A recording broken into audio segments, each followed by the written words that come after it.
Hello, I'm Jennifer and I'm 27 years old. When I was young, my parents died in a car accident, and I had no other family to take care of me. So I went to live in an orphanage. After 3 years, I was adopted by a wealthy couple. My adoptive parents were billionaires, so I had a very comfortable life. They didn't want a lot of attention about my adoption, so they kept it private. They preferred to help quietly. When I grew up and moved into my own place, my adoptive parents decided to expand their business and traveled around Europe for new opportunities. During this time, I met Jack, who is now my ex-husband. We met in college and liked each other right away. Jack was cheerful and caring, and the more we talked, the more I liked him. Our dates eventually led us to become a couple. We had a great relationship, but there was one issue. Jack's family didn't like me. The first time I met them was right after Jack and I graduated from college. He waited until we both had good jobs and were settled in our lives before introducing me to his parents. Jack had warned me that his parents could be a bit judgmental about their children's partners, so he wanted me to make a good impression. I didn't mind, but I was very nervous about meeting them. By the time Jack introduced me to his parents, we had been dating for 4 years and were already engaged. I figured this might be a problem for his parents since they hadn't met me as his girlfriend. I remember being really worried about it and talking to Jack about my fears the day before we were supposed to meet them. "They're going to hate me, Jack." "They won't, I promise," Jack reassured me. "Don't you think they'll be shocked to find out we're engaged?" "Well, yeah, but I don't think it will be that big of a deal." "Are you serious right now? You were worried about introducing me to them because you know how judgmental they are, and you think introducing me as your fiancé won't make them judge me even more."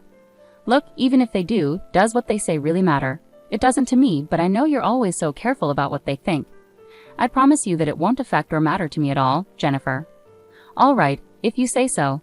But do you think maybe we should just not tell them we're engaged and then like a month or so later, we should tell them? Would that make you feel better about this whole thing? Because I have no problem with either option." "I think we should hide it just in case. I'll do anything to get on their good side." "You have nothing to worry about.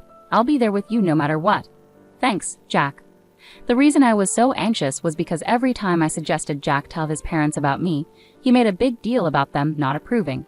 Now I understood why. Jack's family was very wealthy and loved luxury.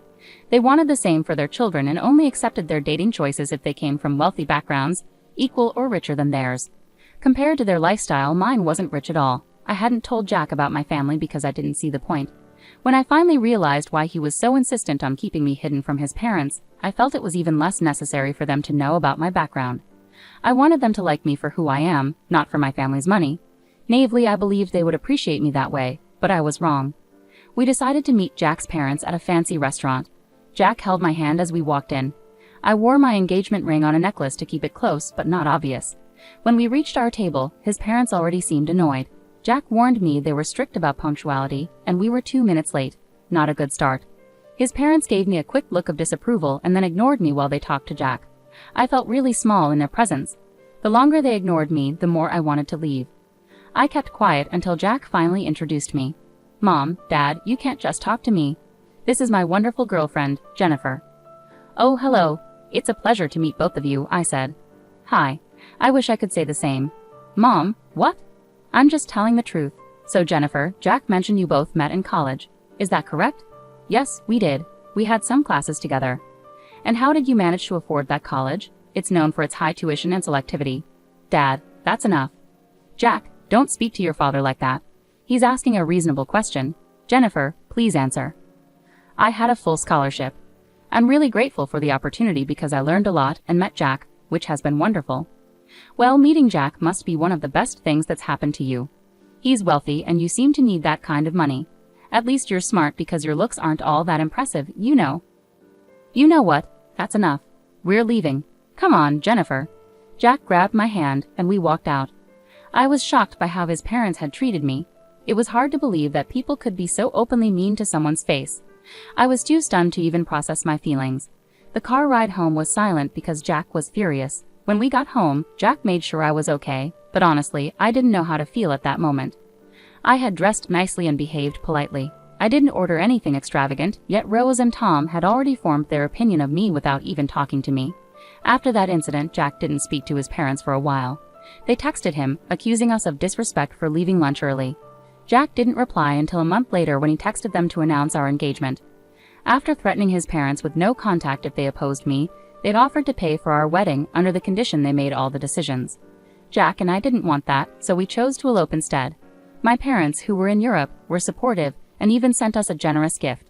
Jack was surprised by the expensive painting they sent, but I didn't think much of it given their wealth. After getting married, we attended a party hosted by Rose and Tom to celebrate their anniversary. Despite their previous disapproval, I was actually glad they invited me. However, when we arrived, I was completely ignored by everyone there. It was more humiliating than being ignored by just two people. I stuck close to Jack, but no one made an effort to talk to me. If I tried to join a conversation, people either ignored me or walked away, or they continued chatting with Jack without acknowledging me. By the end of the night, I was in tears. I felt humiliated and deeply hurt by everyone's behavior. The crowd asked Rose and Tom to give a speech, and as they spoke, I felt increasingly exhausted and just wanted to leave. However, their speech began with gratitude for everyone in the room except me. It felt like a series of jabs directed at me, which the guests found amusing. Unable to bear it any longer, I got up and left. I took an Uber home, crying the whole way until Jack returned.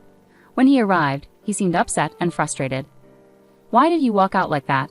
Do you realize how embarrassing that was for me?" "What? What are you talking about?" "Don't pretend you don't understand, Jennifer. I had to endure my parents yelling at me and the guests pitying me for being with you." "Are you serious? What about how humiliating it was for me?" "Come on, Jennifer, you could have toughed it out for one night. It was my parents' anniversary after all." "I was ignored by everyone, and your parents chose to mock me in their speech. How could I possibly be okay with that? I'm not saying what they did was right, but you could have just endured it. I would have talked to them about it afterward. What good would that have done for me? I don't like being in situations where I'm humiliated. Everyone was laughing at me. You've never experienced that, so it's easy for you to brush this off. My parents and I expect an apology from you." "I'm not apologizing unless they apologize to me first." "You want an apology? I don't see why I should apologize to you. You've always defended me before. Why is this any different?" "This is different because you embarrassed my family in front of everyone. And your parents humiliated me, your wife, in front of all their guests. Maybe my parents were right about you. You're impossible." With that, Jack went to sleep in the guest bedroom. I couldn't understand why he suddenly changed his attitude. Was it really that hard for him after I walked out?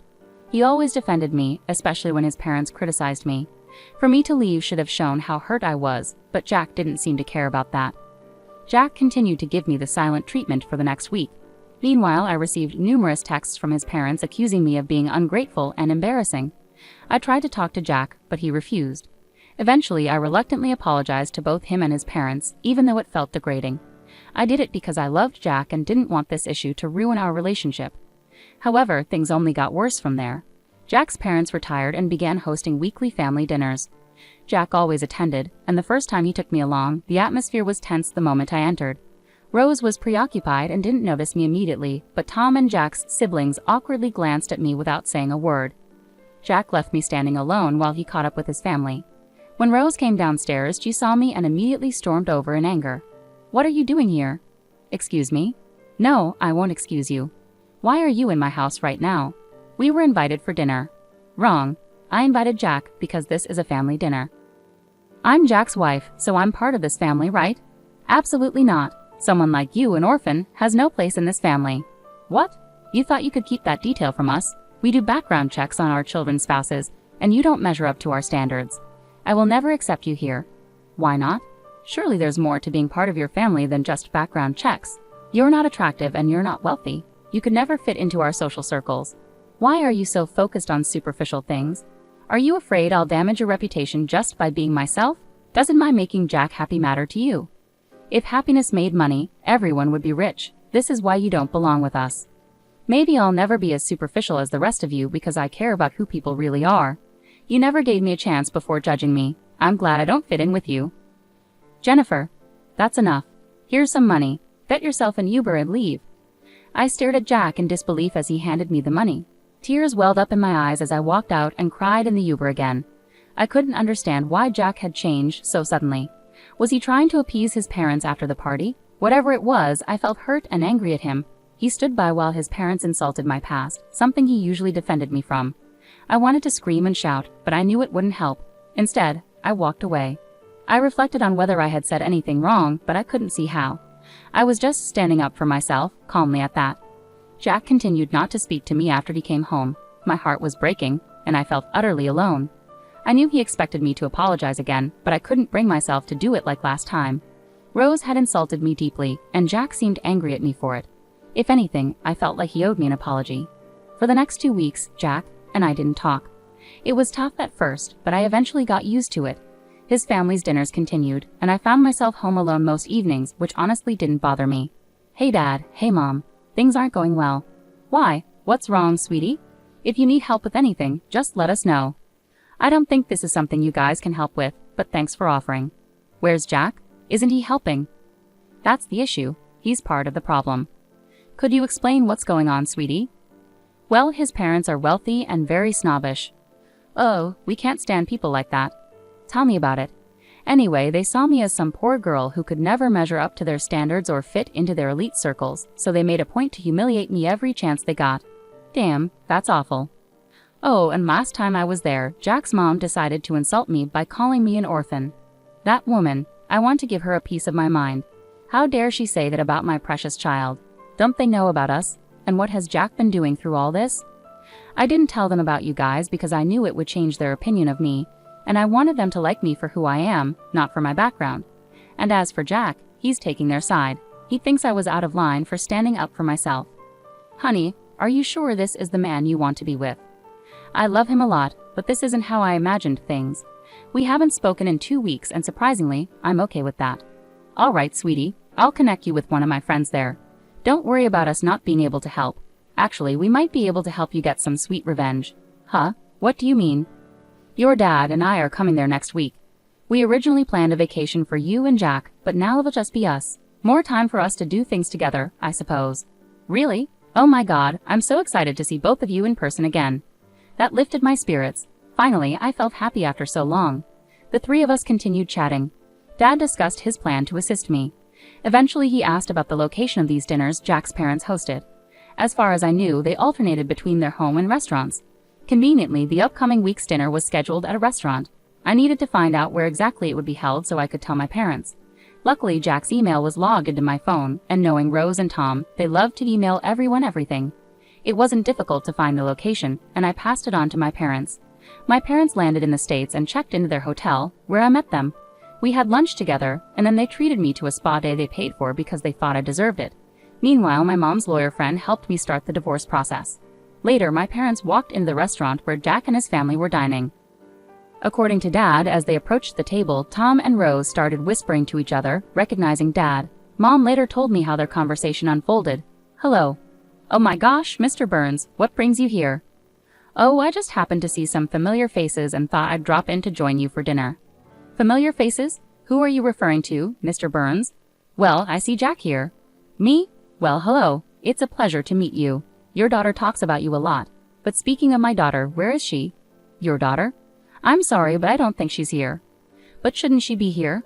I'm sorry, Mr. Burns, but we weren't aware you had a daughter. Of course I do, and she's married to Jack. What? I'm sorry, but I think you're mistaken. Yes, his wife's name is Jennifer, and she was an orphan. Yes, I do know that, and that's why we adopted her. Excuse me, you're her dad. Yes, and from what I see, she isn't here. She's been telling me there have been issues with her in-laws, and now I understand what the problem is. It's you. No, she was the one who kept this major thing from us. If we had known, we would have treated her differently. She didn't want you to treat her nicely because of her background. Anyway, she asked me to give this to Jack. With those words, my dad handed Jack the divorce papers and walked out. Afterward, it only took a few phone calls from many investors to withdraw their support from Tom's business. Their empire quickly crumbled, and nothing was more satisfying than seeing them fall to the levels they once ridiculed. I received numerous texts from Jack's family, hurling insults at me, while some begged me to intervene and undo what my dad had done. Thankfully, Jack signed the divorce papers without any resistance. Afterwards, my parents and I went on a long vacation. I had an amazing time and started to heal slowly. Losing the love of my life hurt, but I also learned the importance of standing up for myself. I'm deeply thankful to my parents for everything they've done, and I'm excited to see what else life has in store for me.